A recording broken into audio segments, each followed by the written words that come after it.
이제 드디어 마지막 부분입니다. 이게 쉽지가 않습니다. 이 부분도.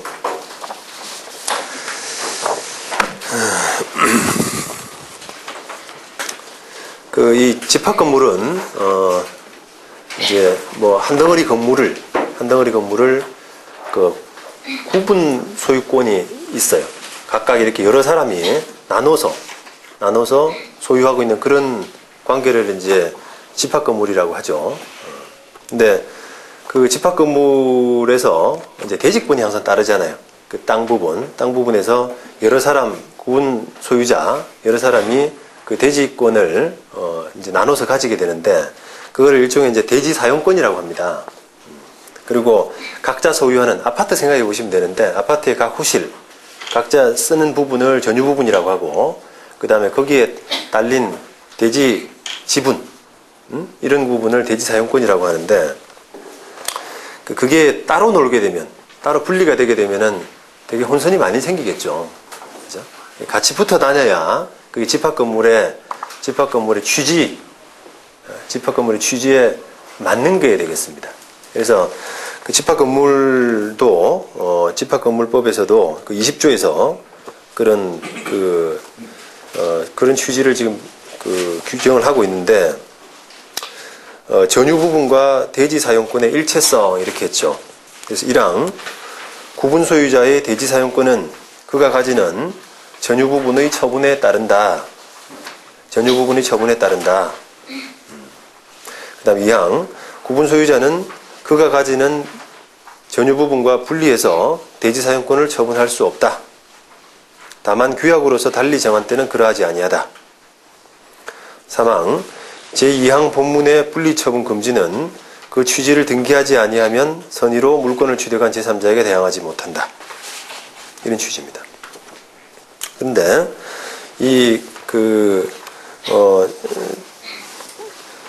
실무에서는 이 전유 부분과 대지 지분이 분리돼서 이렇게 돌아다니는 경우가 참 많아요. 아파트 예를 들더라도 건물은 등기가 제대로 돼서 빨리 넘어왔는데 대지는 그 지분 정리가 안 된다든지 또는 이게 뭐 어디 토지공사에서 그 분양을 받았는데 지적이 정리가 안 된다든지 뭐 등등의 이유로 건물만 등기가 먼저 되고 땅은 나중에 되는 이런 경우가 제법 많습니다. 근데 뭐 그 건물에 등기가 먼저 되다 보니까 거기에만 저당이 설정되고 경매로 넘어가고 이런 경우 이제 분리되는 그런 경우가 많이 생기죠. 그런 경우에서 이 집합 건물은 기본적으로 그 전유 부분하고 이 대지 사용권의 그 분리를 기본적으로 억제하고 있어요. 좀.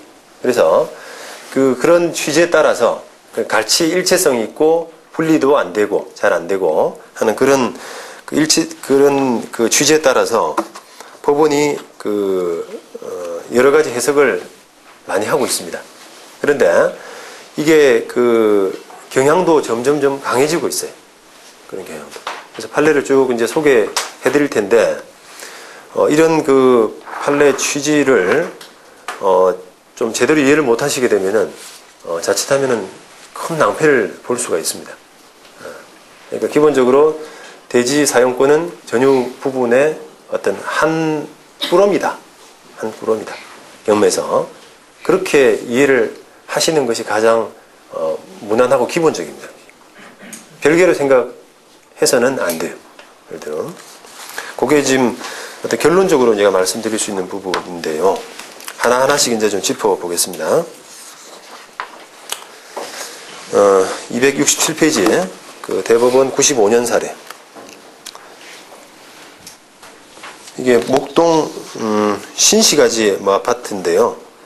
268페이지 한번 보십시오. 페이지. 이 안모 씨란 사람이 서울특별시로부터 아파트를 분양받았습니다. 당연히 이제 구분 건물, 거기 있는 대지권 이런 게 다 분양을 받았죠. 근데 이런 이유로 이 목동 아파트인데 대지권 등기가 늦어졌어요. 그래서 일단은 그 전유 부분, 건물 부분에 대해서만 등기를 하고 저당을 원고한테 설정을 해줬습니다. 원고. 저당을 설정해줬어요. 원고가 아마 금융기관 정도로 보시면 되겠네요. 설정해줬어요. 그리고 나서 그 대지권은 나중에 되면 추가로 저당 설정해주겠다 이렇게 약속을 해줬는 모양이네요. 근데 그 뒤에 이제 대지권이 발생을 했는데 이 채무자 안모 씨는 약속을 안 지키고 그 대지 약속을 안 지키고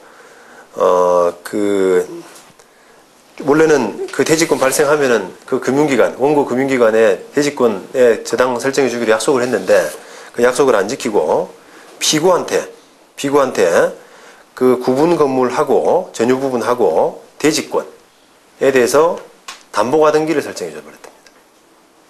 그러니까 원고 금융기관은 전유 부분에 대해서 먼저 저당권을 잡았고 그 다음에 그 뒤에 피고는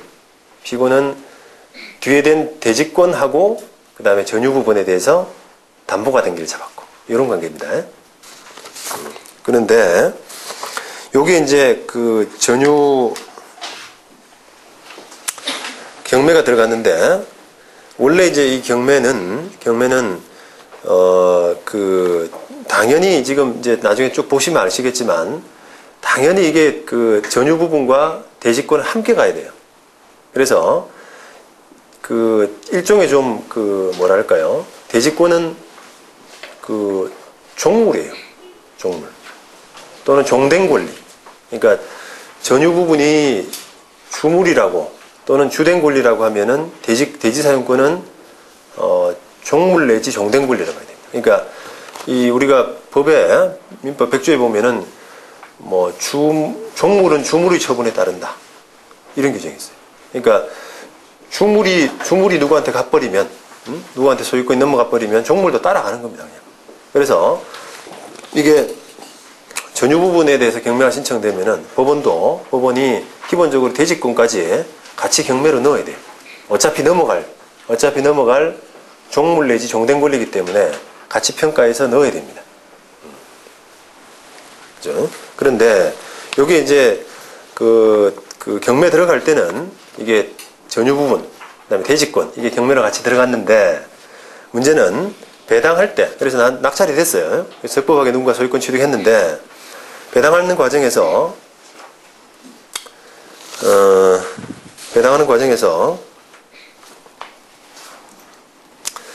그 원고 금융기관에 대해서 전유 부분에 대해서만 배당을 먼저 해주고, 그죠? 원고 금융기관이 먼저 전유 부분에 대해서만 저당 잡았지 않습니까? 그러니까 고기는 가진다. 그 다음에 대지 지분에 대해서는 우선 그 원고 금융기관에서 우선권을 안 줬어요. 피고한테 줘버렸습니다. 뭔 뜻인지 아시겠죠? 피고한테 줬어요. 그러니까 그렇게 배당이 되니까 원고 금융기관이 피고를 상대로 배당 이의를 신청한 사건이에요. 배당이 잘못됐다. 대지 지분에 대한 돈도 내한테 왔어야 되는데 피고가 가져갔기 때문에 그건 잘못됐다. 라고 해서 배당 이의를 신청한 사건입니다. 그런 사안에서 법원의 판단은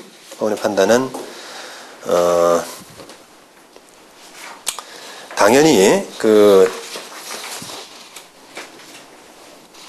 저당권 설정은 전유 부분에 대해서 설정된 저당권의 효력은 당연히 대지 지분에도 미친다 라고 판단하고 배당이 잘못됐다라고 이렇게 판단한 겁니다. 대부분이. 그게 267페이지에 밑에서 네 번째 줄 한번 보시겠어요? 아까 집합건물법의 그 규정들은 쭉 말씀드렸고요. 이렇게 집합건물법에서 규정하고 있는데 구분 건물의 전유 부분만에 관해서 설정된 저당권의 효력은 대지 사용권의 분리 처분이 가능하도록 규약으로 정하는 등의 특별한 사정이 없는 한, 요거는 그냥 괄호 쳐놓으시면 돼요. 대지 사용권의 분리 처분이 가능하도록 규약으로 정하는 등의 특별한 사정이 없는 한, 이런 경우는 잘 안 생깁니다. 잘 안 생겨요. 물론 뭐 예외적으로 생기는 경우가 있는데 그거는 일단은 실무적으로 잘 발생 안 하기 때문에 괄호쳐 놓으시면 되고, 그래서 이런 예외적인 경우가 아닌 한 전유 부분만에 관해서 설정된 저당권의 효력은 그 전유 부분의 소유자가 사후에라도 대지 사용권을 취득함으로써 전유 부분과 대지권이 동일 소유자의 소유에 속하게 되었다면 그 대지 사용권에 대해서까지 미치고, 이렇게 했습니다. 대지 사용권에까지 미치고, 이렇게 했습니다. 그래서 저당을 전유 부분에 대해서 잡은 원고 금융기관은 대지 사용권에 대해서도 그 저당권의 효력이 미치기 때문에 우선순위다. 피고보다도 그 뒤에 대지권에 대해서 담보가등기를 잡은 피고보다도 우선순위다. 물론 뭐 담보가등기는 당연히 여러분들이 아시다시피 그거는 저당권 정도로 이해하시면 되겠죠. 네. 그래서 그 순서가 피고보다는 빠르기 때문에 대지권에 대해서 영향이 미치기 때문에 배당이 잘못됐다. 이렇게 판단한 겁니다.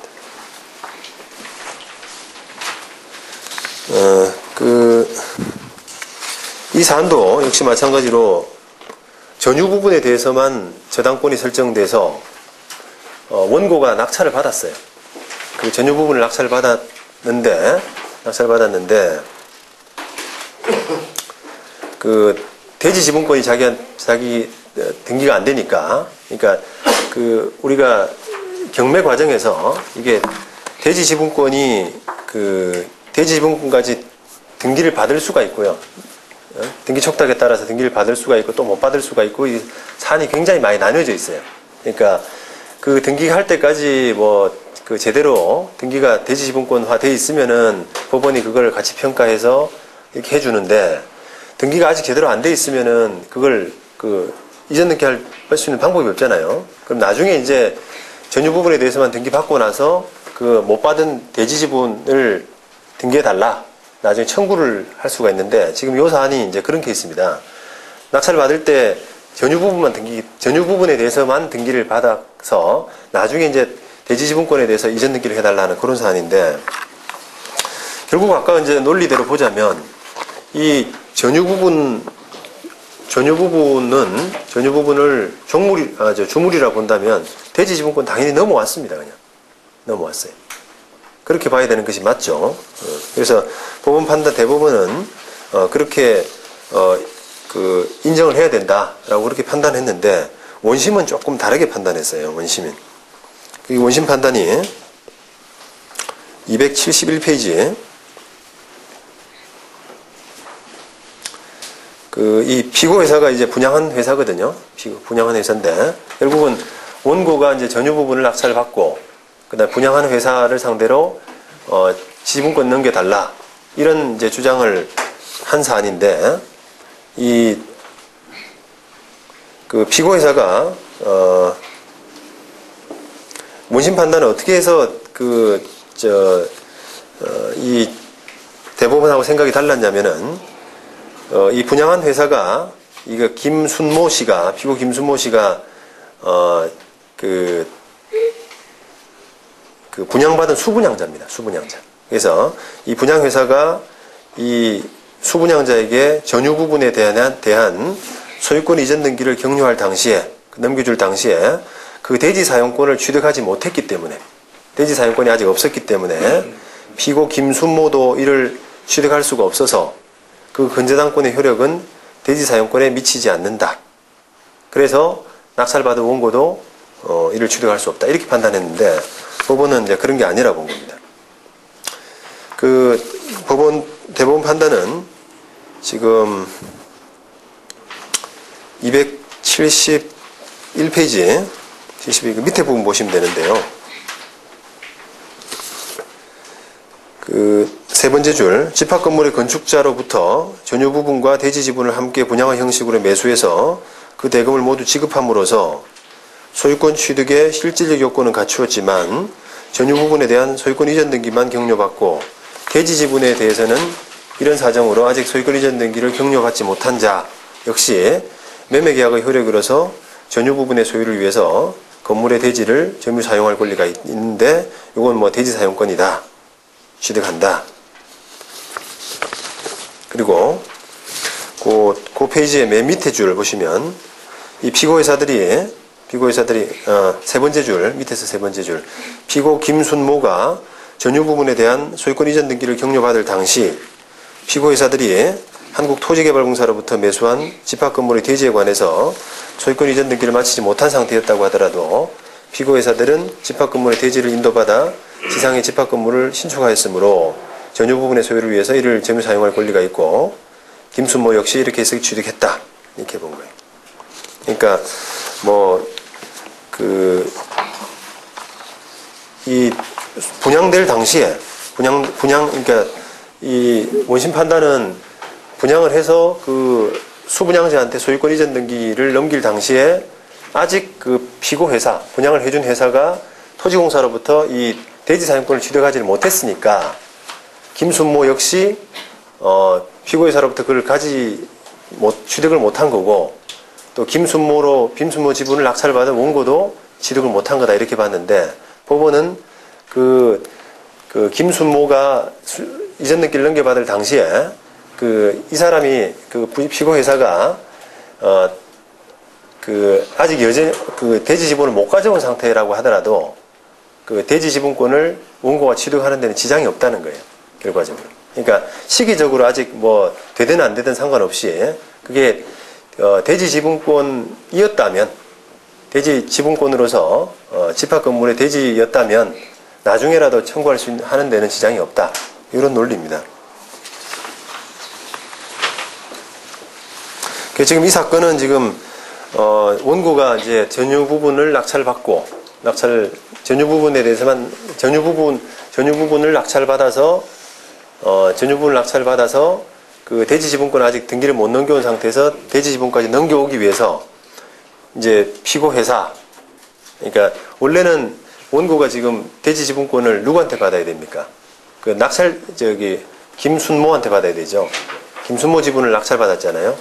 그리고 김순모는 또 피고회사한테 이렇게 넘겨받아야 되죠. 그러니까 요거를 대위해서 소위 민사적으로 대위해서 피고회사들은 김순모에게 대지 지분권 넘겨주고 또 피고 김순모는 원고한테 대지 지분권을 넘겨라.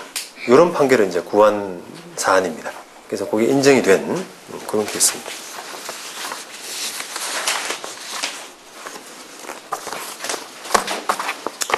그 다음에 2008년 9월 그 사례도 역시 마찬가지입니다. 그 다음에 대법원 2001년 9월 4일 사례인데요.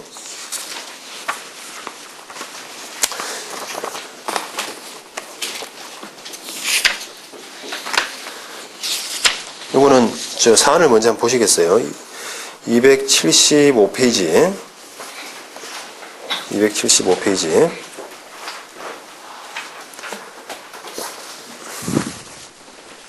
요거는 이제 부당이득 사건입니다. 부당이득. 그러니까 일단 원고란 사람이 수분양자예요. 분양을 이 우선건설이네요. 우선건설로부터 아파트를 분양을 받았는데 역시 마찬가지로 전유 부분에 대해서만 그 등기가 좀 제대로 되고 대지권을 아직 못 넘겨온 그런 상태에서 경매가 들어갔는데 집행법원이 이제 실수를 한 겁니다. 실수를. 그러니까 집행법원이 지금 감정은 전유 부분 7천만 원, 그 다음에 대지 부분 3천만 원 이렇게 감정 평가는 됐어요. 그러면은 법원은 이게 비록 아직 대지 지분이 없는 상태 만약에라고 하더라도 어차피 그 전유 부분이 낙찰이 되면 종된 권리로서 대지 사용권은 그대로 이렇게 낙찰을 받는 그런 결과가 되기 때문에 법원으로서는 감정을 같이 해야 됩니다. 같이 입찰에 붙여야 돼요. 그죠? 요거에 전유 부분 7천, 그 다음에 대지 지분 3천 이렇게 나왔다면 그거를 1억 원에 팔아야 된다는, 둘이 같이 팔아야 되는 거예요. 근데 법원이 잘못을 해가지고 전유 부분, 저당권 설정된 그 전유 부분에 대해서만 입찰을 붙인 거예요, 그냥. 그러다 보니까 그래서 전유 부분에 대해서만 낙찰이 됐는데 이게 법리상으로는 당연히 그 대지 지분은 전유 부분의 종된 권리, 종물이기 때문에 당연히 낙찰이 돼버리잖아요. 그죠? 아무리 법원이 뭐 이게 요것만 붙이고 뭘 하더라도 당연히 되는 겁니다. 낙찰이. 그래서 낙찰되는 도중에 대지 지분권이 이제 만들어져 가지고 등기는 전유 부분뿐 아니라 대지 지분까지 같이 넘겨와 버렸어요. 그러니까 지금 피고 입장에서는 피고가 낙찰을 받았는데 피고 입장에서는 7천만 원 가격으로 평가된 물건을 가지고 전유 부분만을 이렇게 법원이 내놨는데 결과적으로는 전유 부분뿐 아니라 대지 사용권까지 같이 덤으로 이렇게 취득을 해버린 그런 이제 약간 어부지리가 돼버렸죠. 그렇게 되다 보니까 이 이제 수분양자 그 채무자가 되겠죠. 채무자인 원고가 너 부당이 되겠다. 부당이 되겠다. 왜 저 값을 다 내고 사야지 내 걸 가지고 그냥 덤으로 그냥 공짜로 가져갔냐. 그렇게 해서 부당이 되겠다라고 해서 부당이득 반환 소송을 한 케이스가 이 케이스입니다.